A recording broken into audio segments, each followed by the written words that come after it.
Okay, we got to talk about your most recent release, Dark Love. Now, this track has levels to it. The vocals are so raw and emotional. This is different than everything, right? Like, that's what I love about you on In Rotation. But my favorite part is like the pace and tension, like really draws something out of me. And this bass line just rounds it all out. Another one where I can feel like you just had a blast with this track. Yep. Yeah, it was a blast. Yeah, I think this one kind of started with the vocal too. And I think a lot of times that can be a great place to start with songs because um sometimes vocals can kind of feel like an afterthought.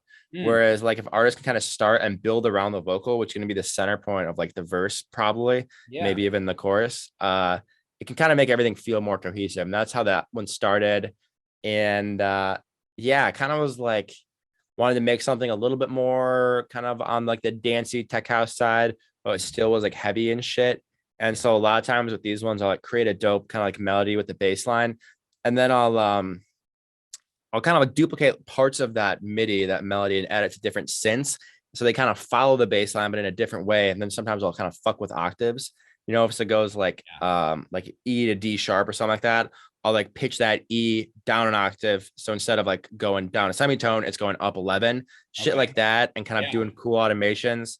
I really like doing that stuff. So yeah, this one was super fun to make. Thank God I have my Apple Pencil because I'm taking notes on these, bro. Good. Hell yeah. Wow, man. Dude, it's so awesome about how you think about your creation process. What is like starting a fresh track like for you? Is it different every time? Do you have a process or a template?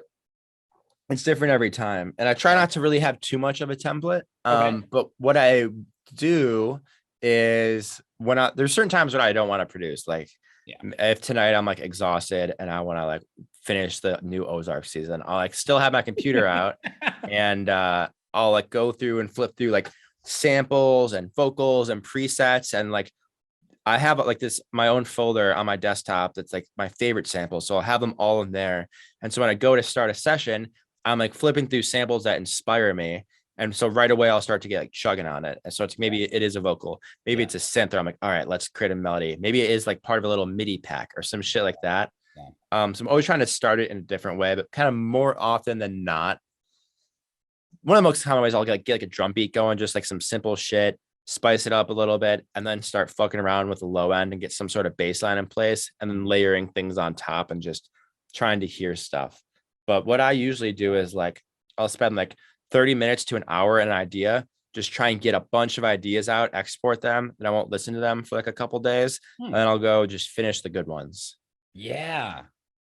I love that. It's like there's one thing we said about like giving your ears some time to rest, but also you got to give like the creation part of your brain some time to rest, right? Yep, yep. And it's usually, at least in my experience, like the best songs, the foundation was there within the first half hour to an hour. Yeah. Whereas sometimes I'll just be trying to like fix a song for like days, and it's just like it's like I'm trying to build a house on a bunch of like fucking like moldy 2x4s or something that's gonna fall down. So Yeah. I think just trying to get more ideas out, it like increases creativity. You get a better selection of kind of ideas to finish. You Mhm. kind of just let the best stuff rise to the top and only spend your time on what's going to be most valuable.